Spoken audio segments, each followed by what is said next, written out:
नमस्कार साथियों, मैं कुलदीप भरतपुर हिंदी की कक्षा में आपका स्वागत करता हूं। हमारा जो टॉपिक चल रहा था वो चल रहा था वर्ण विचार का। तो वर्ण विचार का टॉपिक चल रहा था। आज हम पढ़ेंगे स्वरों का वर्गीकरण। स्वरों का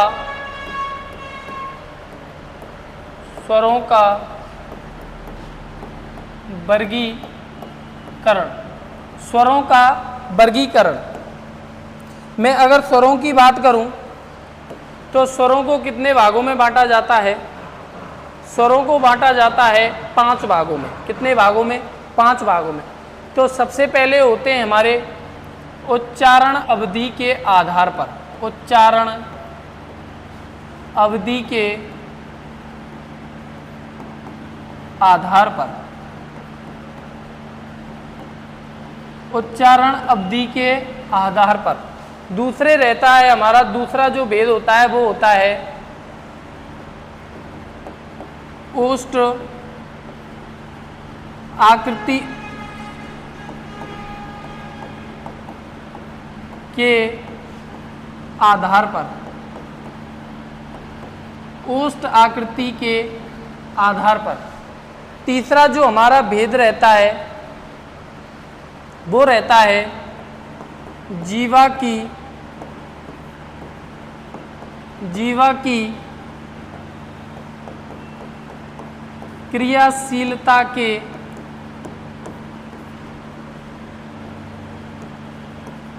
आधार पर। जीवा की क्रियाशीलता के आधार पर।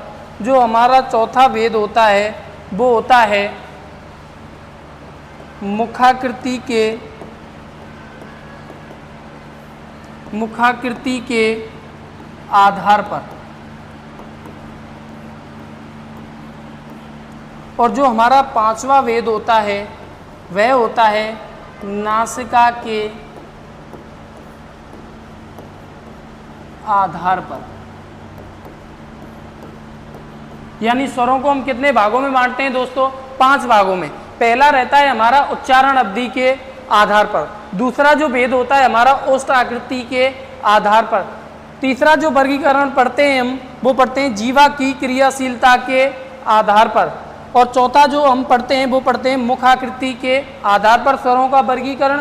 5वां रहता है हमारा नासिका के आधार पर स्वरों का वर्गीकरण। सबसे पहले हम बात करेंगे उच्चारण अवधि के आधार पर स्वरों का वर्गीकरण। तो उच्चारण अवधि के आधार पर स्वरों को 2 भागों में बांटा जाता है। पहले होते हैं लघु स्वर। लघु स्वर। और लघु स्वर को ही क्या कहते हैं? ह्रस्व स्वर। दूसरा जो हमारा भेद रहता है वो रहता है दीर्घ स्वर। यानी उच्चारण अवधि के आधार पर स्वरों को 2 भागों में बांटा जाता है। पहला होता है हमारा लघु स्वर। और लघु स्वर को ही क्या कहते हैं? ह्रस्व स्वर। और ह्रस्व के बाद आता है हमारा दीर्घ स्वर। उसके बाद बात करते हैं हम ओष्ठ आकृति के आधार पर। ओष्ठ आकृति के आधार पर स्वरों को बांटते हैं हम 2 भागों में। पहला होता है हमारा वृत्ताकार। वृत्ताकार स्वर। और दूसरा जो भेद होता है वो होता है हमारा अवृत्ताकार स्वर। यानी ओष्ठ आकृति के आधार पर हम स्वरों को 2 भागों में बांटते हैं। पहला होता है वृत्ताकार और दूसरा होता है अवृत्ताकार। आगे की मैं बात करूं जीवा की क्रियाशीलता के आधार पर। और जीवा की क्रियाशीलता के आधार पर स्वरों को बांटते हैं हम 3 भागों में। 3 भाग कौन कौन से हैं? पहला होता है हमारा अग्रभाग। दूसरा होता है हमारा मध्य भाग। और तीसरा होता है हमारा पश्चिम भाग। यानी जीवा की क्रियाशीलता के आधार पर स्वरों को 3 भागों में बांटते हैं। 3 भाग कौन कौन से हैं? पहला होता है अग्रभाग, दूसरा होता है मध्य भाग और तीसरा होता है हमारा पश्चिम भाग। आगे मैं मुखाकृति के आधार पर बात करूं तो मुखाकृति के आधार पर स्वरों को बांटते हैं हम 4 भागों में। एक बार यहाँ तक स्क्रीनशॉट लेंगे। चलिए, यानी जो हमारा चौथा था मुखाकृति के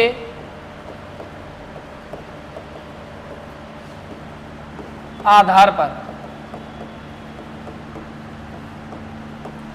मुखाकृति के आधार पर बांटते हैं हम स्वरों को कितने भागों में?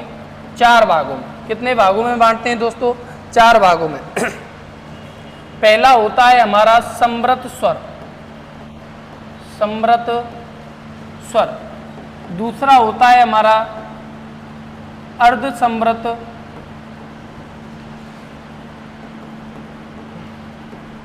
स्वर, और जो हमारा तीसरा होता है वो होता है विवृत स्वर।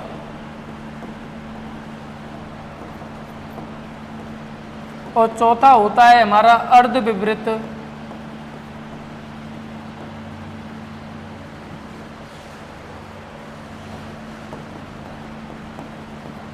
स्वर। यानी मुखाकृति के आधार पर स्वरों को कितने भागों में बांटते हैं? 4 भागों में। पहला होता है हमारा समृत स्वर, दूसरा होता है हमारा अर्ध समृत स्वर, तीसरा होता है हमारा विवृत स्वर, और चौथा होता है हमारा अर्ध विवृत स्वर। जो 5वें नंबर पर हमारा आता है, 5वें नंबर की अगर बात करूं तो नासिका के आधार पर, नासिका के आधार पर, और नासिका के आधार पर बांटते हैं हम दोस्तों 2 भागों में। एक होता है निर्नुनासिक, निर्नुनासिक स्वर, और दूसरा होता है हमारा अनुनासिक या फिर सानुनासिक, अनुनासिक या फिर सानुनासिक। यहाँ पर देखते हैं मुखाकृति के आधार पर कितने भागों में बांटा है? 4 भागों में। हम स्वरों के वर्गीकरण की बात कर रहे थे, तो स्वरों के वर्गीकरण की बात कर रहे थे। स्वरों को बांटते हैं हम 5 भागों में। पहला होता है उच्चारण अवधि के आधार पर, और उच्चारण अवधि के आधार पर बांटते हैं हम 2 भागों में। एक होता है हमारा लघु स्वर, या लघु स्वर को क्या कहते हैं? ह्रस्व स्वर। एक होता है हमारा दीर्घ स्वर। मैं आगे बात करूं ओष्ठ आकृति के आधार पर, और ओष्ठ आकृति के आधार पर स्वरों को बांटते हैं हम कितने भागों में? 2 भागों में। कौन कौन से हैं? पहला होता है हमारा वृत्ताकार स्वर, और दूसरा होता है अवृत्ताकार स्वर। आगे मैं बात करूं जीवा की क्रियाशीलता के आधार पर, और जीवा की क्रियाशीलता के आधार पर बांटते हैं हम 3 भागों में। पहला होता है अग्रभाग, दूसरा होता है मध्य भाग, और तीसरा होता है पश्च भाग यानी पिछला भाग। उसके बाद बात की थी हमने नासिका के आधार पर,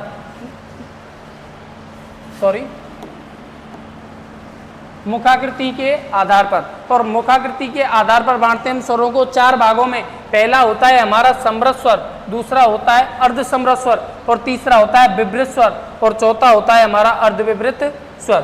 हम बात करते हैं नासिका के आधार पर, और नासिका के आधार पर स्वरों को बांटते हैं हम 2 भागों में। पहला होता है निर्नुनासिक, और दूसरा होता है अनुनासिक या फिर सानुनासिक। यहाँ तक एक बार स्क्रीनशॉट ले लेंगे।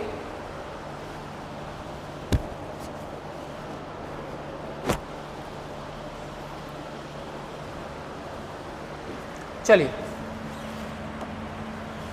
अब सबसे पहले बात करते हैं हम स्वरों के वर्गीकरण में। स्वरों का वर्गीकरण।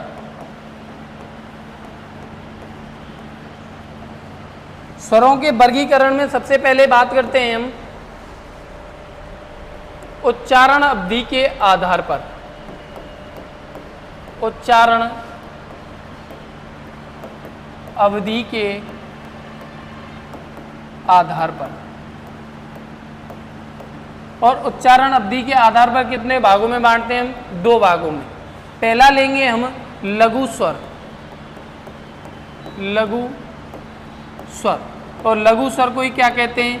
ह्रस्व स्वर। इसमें देखेंगे कि वे स्वर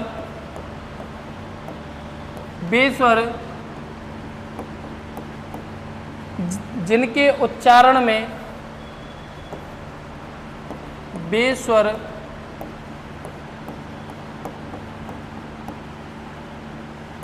जिनके उच्चारण में कम समय लगता है, कम समय लगता है, अर्थात एक मात्रा का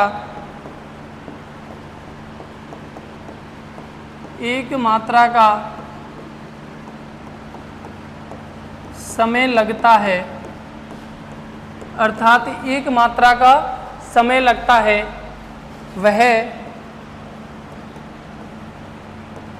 लघु स्वर कहलाते हैं। वह क्या कहलाते हैं? लघु स्वर कहलाते हैं। और हमारे लघु स्वर होते कौन कौन से हैं? लघु स्वरों की अगर मैं बात करूं, ए, ई, उ और री, यानी लघु ए, लघु ई, लघु उ और एक होता है हमारा री। ये हमारे क्या क्या होते हैं? लघु स्वर होते हैं। क्या होते हैं दोस्तों? लघु स्वर, लघु स्वर। और एक बात नोट डाल के याद रखेंगे दोस्तों कि इनको मूल स्वर कहते हैं। क्या कहते हैं? मूल स्वर कहते हैं। इनको क्या कहते हैं? मूल स्वर। हिंदी में स्वरों की संख्या तो 11 है, लेकिन मूल स्वरों की अगर संख्या पूछे तो मूल स्वर होते हैं हमारे कितने? 4। इनको मूल स्वर क्यों कहते हैं? जो बाकी के हमारे स्वर हैं 7, वो इन्हीं मूल स्वरों से मिलकर बने हुए हैं। कैसे बने हुए हैं देखेंगे। मैं बात करता हूं कि छोटा आ प्लस छोटा आ बराबर क्या हो जाता है? बड़ा, यानी एक हमारा दीर्घ निकल कर आ गया। मैं बात करता हूं छोटी ई प्लस छोटी बराबर क्या हो जाती है? बड़ी, यानी दूसरा निकल कर आ गया। मैं आगे बात करते हैं छोटा ऊ प्लस छोटा ऊ बराबर क्या हो जाता है? बड़ा ऊ, तीसरा निकल कर आ गया। मैं बात करता हूं छोटा आ प्लस ई बराबर क्या हो जाता है? ए हो जाता है। क्या हो जाता है? ए। कौन सा निकल कर आया है? ए निकल कर आया है। कौन सा नंबर है? 4 नंबर। मैं आगे बात करता हूं कि छोटा आ प्लस उ बराबर क्या हो जाता है? गुण संधि के नियम में ओ हो जाता है। क्या हो जाता है? ओ। तो 5वां निकल कर आ गया। अब मैं बात करूं कि छोटे आ के बाद ओ आ जाए तो बराबर क्या हो जाता है? औ हो जाता है। कौन सी संधि का नियम? वृद्धि संधि का नियम। मैं आगे बात करूं छोटा आ के बाद क्या आ जाए? ए आ जाए तो क्या हो जाएगा? बराबर आई हो जाता है। 1 2 3 4 5 6 और 7। तो मूल स्वरों की संख्या कितनी?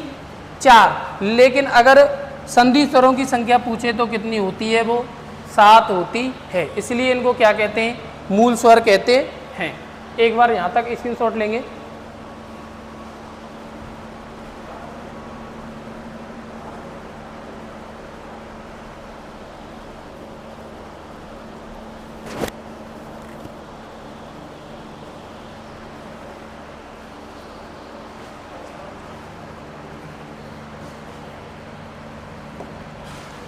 आगे बात करते हैं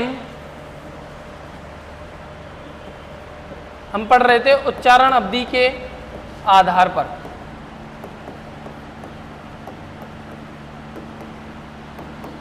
और हमने उच्चारण अवधि के आधार पर पहला पढ़ लिया था लघु स्वर। अब दूसरा पढ़ेंगे दीर्घ स्वर। दीर्घ स्वर में लिखेंगे कि बे स्वर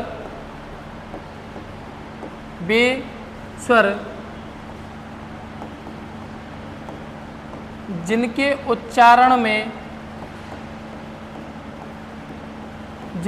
उच्चारण में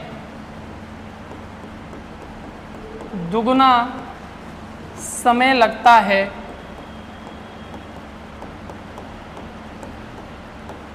अर्थात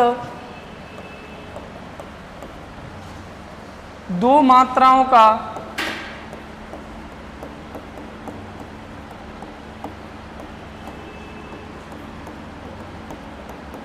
समय लगता है उन्हें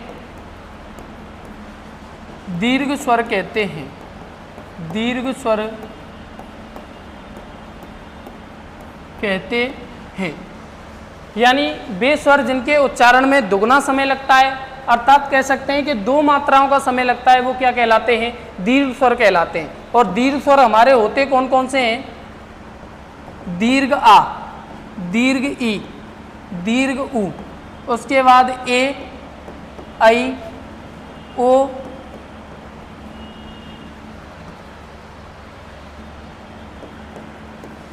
और औ। ये कितने हो जाते हैं? 7 हो जाते हैं। तो अगर दीर्घ स्वरों की संख्या अगर पूछे तो कितनी होती है? 7 होती है। एक बात और नोट डाल के लिखेंगे इसमें, इन स्वरों